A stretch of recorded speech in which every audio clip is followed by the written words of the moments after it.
Hey there, hey big energy creatives. Congratulations, you are officially on your second video of the consistency challenge.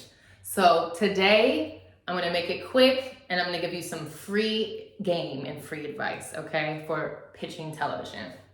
Here are common mistakes that people make when pitching a show. 1, their package is incorrect. So it's not just about what you pitch, but what you decide to leave behind, right? And when you leave things behind, the most common mistake is people assume that it's their script, that it's going to be the thing that gets them across the finish line and sells their show, right? That is not the case. Most execs are not reading a full script. They get 40 scripts a week and they pick 20 and they read the first 5 to 10 pages. So it's not the script that's going to get you necessarily above and beyond the rest of the crowd. It is having a strong pitch treatment that you leave behind that's like 6 pages that summarizes. It's like a summary, right? Do the work for them. They don't have all the time in the world. So if they can't read a 120-page script, they can read a 6-page document. Another thing that you can do is have a proof of concept. Proof of concepts are awesome. Proof of concepts are essentially visual calling cards, right?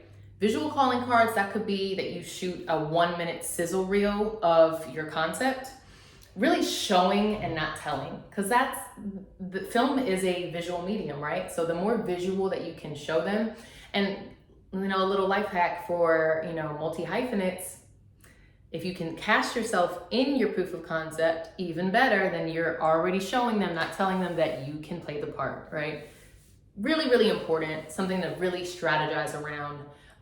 Instead of spending years getting your script finished, get your proof of concept finished. That's way more important. Okay, number 2, common mistake that people make every single time I am working with you guys. People over focus on plot and under focus on character. Okay, so when you go into a room to pitch your show, when you're getting to the nuts and bolts of the business and in terms of what execs are looking for, they're looking for characters that are fully fleshed out, flawed, interesting, and likable to an extent. Likable enough where even if it's an anti-hero, they're interesting and vulnerable, so people understand why they do what they do and they want to follow them on a journey, right? That's way more important than breaking down the plot of episodes 1 through 12, then 13 through 24, and all of that. Plot changes constantly. The minute you go into a door, say you sell a script or you sell a show idea, the first thing they're gonna do is say, we're gonna scrap pretty much the majority of this. Let's start over with the plot, but let's talk about these characters. What are the most interesting circumstances for these characters? So essentially, plot is where collaboration often happens in the process with a network. So yeah, that's a common mistake. Really focus on your characters, release the plot, release it. There's you do want a little bit of it, but it's a sprinkle. It is not the meat and potatoes. A common mistake people make all the time is they think, oh, I'm gonna go sell this to Hulu. Hulu's gonna pay me and get my show out on the air. The streamer or the network, if you are on like an ABC, Fox type of platform, they are the distributor and they do not pay your bills. They are the final step in a hierarchy that you have to pitch your way up to even get the show out on the air. The middleman, that is the meat and potatoes, okay? The finances, the ones paying your bills, is the TV studio. And so when you strategize business, it's really important that you are backwards planning this so that you're like, okay, I really want to end up at Hulu, for example, right? Well, I know that this TV studio, like Sony, Paramount, Warner Brothers, right?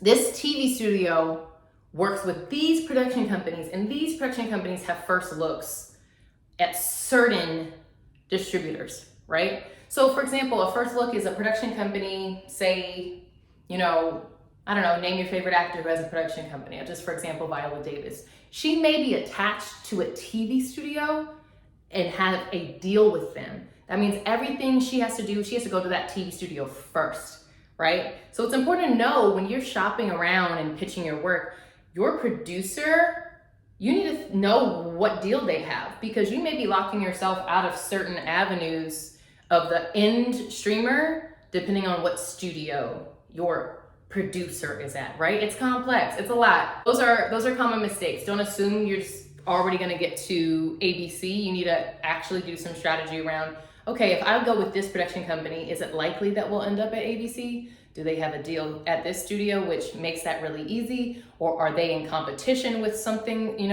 over here? To be fair, most studios work with all streamers and networks, but sometimes they may have a particular preference or priority depending on the politics, right? So again, that's kind of the work, is to figure out where, if I go here, where does that end up?